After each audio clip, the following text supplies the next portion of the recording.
বিএনপির দুয়ারে আঘাত, চরম আঘাত, হতবিহ্বল হয়ে আছে বিএনপি।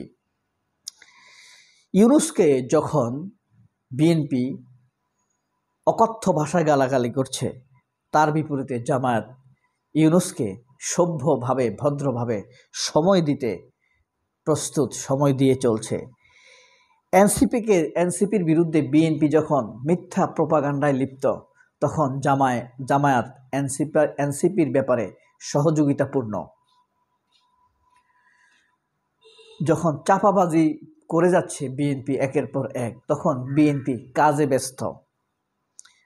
বিএনপি যখন প্রস্তর নিক্ষেপ করে মানুষের মাথা থেতলে মানুষকে হত্যা করছে, তখন জামায়াত ইসলাম আহত মানুষের দায়িত্ব নিতেই ব্যস্ত। হাজার বাধার বিপরীতে বিএনপি জামায়াত বুকে টেনে নিতেই ব্যস্ত। দখলের বিপরীতে বিএনপি উদ্ধার করতেই ব্যস্ত। বিএনপির দখলের বিপরীতে জামায়াত উদ্ধার করতে ব্যস্ত। এভাবে একের পর এক জামায়াত কাজ করে যাচ্ছে। আর বিএনপির জনপ্রিয়তায় কুঠারাঘাত করে জনপ্রিয়তার দুয়ারকে ভেঙে দিয়েছে। দেখা যাচ্ছে বিএনপির জনপ্রিয়তায় আঘাত লেগেছে, বিএনপির জনপ্রিয়তায় চরম আঘাত লেগেছে। আঘাতে আঘাতে পর্যুদস্ত বিএনপি। জামাতের মানবিকতার আঘাতে ফুল ফুটেছে মানুষের হৃদয়ে, আর অগ্নিদগ্ধ হয়ে যাচ্ছে বিএনপি। হিংসা, বিদ্বেষ, হাহাকার অন্ধকারে ডুবে আছে চাঁদাবাজির এই শহরে। বিএনপি কি পতন হতে চলেছে? পতন হোক বা না হোক, যেদিকেই যাক সেটা বিএনপির নিজস্ব বিষয়, কিন্তু একের পর এক জামায়াতের মানবিক আঘাত, চরিত্রগত আঘাত, বৈশিষ্ট্যগত আঘাত, প্রচলিত রাজনৈতিক দলগুলোর সাথে জামায়াতের ব্যবধান, মিডিয়াতে অপপ্রচার সত্ত্বেও, নিকোল কাজী জেসিনদের মিথ্যাচার অপপ্রচার, জিল্লুর রহমান মঞ্জুরুল আলম পান্নাদের মিথ্যাচার সত্ত্বেও বিএনপির দুয়ারে আঘাতে আঘাতে, উষার দুয়ারে হানি আঘাত, আমরা আনিব রাঙাব প্রাত। পরিস্থিতি এমন দাঁড়িয়েছে, গণতন্ত্রের বিপক্ষে এক কালো মূর্ত প্রতীক হয়ে দাঁড়িয়েছে বিএনপি। বিএনপি চায় আগামী দিনের পরিস্থিতিকে আগের মতোই রাখতে। একটি ভোট আসবে, কখনো বিএনপি আসবে, কখনো আওয়ামী লীগ আসবে, সেই অবস্থায় রেখে সেই এলিট সেটেলমেন্টকে, পুরানা সেটেলমেন্টকে, ডিকটেটরস সেটেলমেন্টকে বজায় রেখে একের পর এক তাদের কাজ চালিয়ে যাওয়া, এবং জামায়াতকে বা ইসলামপন্থী শক্তিকে আওয়ামী লীগের মতোই কোণঠাসা করতে রাখতে তারা মানসিকভাবে প্রস্তুত, এবং সেই সেটেলমেন্টে তারা দৃঢ় প্রতিজ্ঞ। কিন্তু ডক্টর ইউনূস সরকার, এনসিপি, জামায়াত এবং ইসলামী শক্তিশালী শক্তিগুলোর একত্রীকরণের মধ্য দিয়ে সেই পথে বিশাল বাধা হয়ে দাঁড়িয়েছে বিএনপি। বিচ্ছিন্নভাবে এক দুজনের মাথাকে পাথর দিয়ে থেঁতলে দেয়া গেলেও অধিকাংশ মানুষই এখন বিএনপির অকর্মের বিরুদ্ধে ঐক্যবদ্ধ, দৃঢ় প্রতিজ্ঞ, প্রতিরোধ গড়ে তুলতে দৃঢ় প্রতিজ্ঞ হয়ে আছে। কোনোভাবেই বিএনপি তার সেই অপকর্ম নির্বিঘ্নে ধারাবাহিকভাবে চালিয়ে যেতে সম্ভব হবে না বলেই মনে হচ্ছে। সেই দুয়ারেই আঘাত আনছে বারবার জামায়াত। প্রশ্ন হলো, আরেকটি আঘাত হয়ে দেখা দিতে যাচ্ছে সোহরাওয়ার্দী উদ্যানে যে বিশাল জনসমাবেশ জামায়াত করেছে, সেই সমাবেশকে মূলত ভণ্ডুল করে দিতেই এই প্রস্তর নিক্ষেপ কাজ চলে থাকতে পারে। শুধু এই নয়, এর সাথে রয়েছে আরও কিছু বিষয়। যেমন গত পরশু, অর্থাৎ পরশুর আগের দিন 13ই জুলাই, কিছু বিষয় দেখেন। মালয়েশিয়াতে রাখা বেনজিরের শত শত কোটি টাকার সম্পদ জব্দ করেছে ইউনূস সরকার। বিশ্ব ব্যাংক থেকে, জাতিসংঘ থেকে, ওয়ার্ল্ড হেলথ অর্গানাইজেশন থেকে শেখ হাসিনার মেয়ে পুতুলকে অপসারণ, বাধ্যতামূলক ছুটিতে পাঠানো, তার নানান রকম অনৈতিক কর্মকাণ্ডের তথ্য প্রকাশ।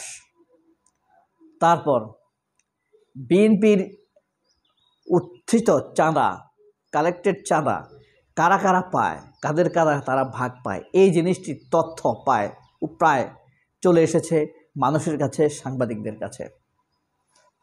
ঠিক একইভাবে মিডিয়ার ভিতরে কারা কারা আওয়ামী পান্ডা বসে আছে। 6 জন সেনা জেনারেলের সরাসরি বিচার শুরু হয়েছে। এই জিনিসগুলো তারপরে 19 তারিখ জামায়াত ইসলামের বিশাল নির্বাচনী শোডাউন বলে 7টি দাবি নিয়ে, এই দাবির মধ্যে কিন্তু 1 নাম্বার দাবি কি জানেন? জুলাই শহীদদের বিচার করা, জুলাই ডিক্লারেশন প্রক্লেমেশন দ্রুত করা এবং তা প্রকাশ করা, প্রবাসীদের ভোটের ব্যবস্থা করা, সংস্কারগুলো সীমিত আকারে দ্রুত সম্পন্ন করা, নির্বাচন করা এবং পরিবেশের লেভেল প্লেইং ফিল্ড তৈরি করা। দেখেন, একদম প্রথম দিকে যে দাবিগুলো রেখেছে, প্রবাসীদের ভোটের অধিকার মর্যাদা করা, এক সুন্দর দাবিগুলো নিয়ে এই জামায়াতের এই নির্বাচনী শোডাউন বলেন আর 7টি দাবি সম্পর্কিত এই পরিস্থিতি বলেন, এই পরিস্থিতিতে জামায়াত ইসলাম মানুষের দ্বারে দ্বারে তার মানবিকতা নিয়ে পৌঁছে গিয়েছে। এটা বিএনপি বুঝতে পেরেছে, সেনাবাহিনী বুঝতে পেরেছে, গোয়েন্দা বিভাগ বুঝতে পেরেছে, ভারত বুঝতে পেরেছে। আতঙ্কিত হয়ে গিয়েছে জামায়াত। আমার মনে হয় 2004 সালে পল্টন জামায়াত ইসলামী যে সমাবেশ করেছিল, সেই সমাবেশের পর এত বড় সাড়া আর কোনো সমাবেশে জামাত ফেলতে পেরেছে বলে আমার মনে হয় না। এবং এই সাড়া ফেলার বিষয়টি এত বেশি সাড়া ফেলেছে যে জামায়াতের নেতারাও বুঝতে পারেনি। তাদের অ্যাকসেপ্টেন্স এতই বেশি বাংলাদেশে মানুষের মধ্যে, তা বুঝতেই পারেনি। সেই জিনিসটি বুঝতে পেরে ওয়াকার, ডিজিএফআই, র একসাথে এটিকে ভণ্ডুল করে দেওয়ার একটি চক্রান্ত তাদের উদ্যোগের মধ্যে দেখা যাচ্ছে। সেই উদ্যোগের সাথে যোগ দিয়েছে বিএনপি। অর্থাৎ এটা বিএনপির জন্য একটি আতঙ্কের বিষয়। বিএনপি নিজের খোয়াড়ের মুরগির হিসাব না রাখলেও মানুষের কোন গৃহস্থের কয়টি খোয়াড় আছে সে ঠিকই তাই খবর রাখে। বিএনপি যেখানে দখল করতে যায় একটি দোকান, ব্রিজের কালভার্ট, চায়ের দোকানের ফুটপাত, সেখানে আওয়ামী লীগ দখল করে PEN Bangladesh, writers association, writers guild, directors guild, editors guild, এসব তারা দখল করতে যায়। অথচ বিএনপি পড়ে থাকে ধুলামাটির রাস্তাঘাটের চাঁদাবাজি নিয়ে। ওই সব পত্রিকায় সয়লাভ হয়ে যায় বিএনপির খবরে। এই বিএনপির উত্থান কি সম্ভব? জামায়াতের মহাসমাবেশ রুখে দিতে জনসমাবেশ, মহাসমাবেশ, এটা সর্বস্তরের সব দলের মানুষ এখানে আসবে, জাস্টিফাই করবে, যাচাই বাছাই করবে জামায়াতকে তারা কি সক্ষম ভবিষ্যতের বাংলাদেশের নেতৃত্ব দিতে। সবাই অনেক ভালো থাকবেন। আল্লাহ হাফেজ। আসসালামু আলাইকুম।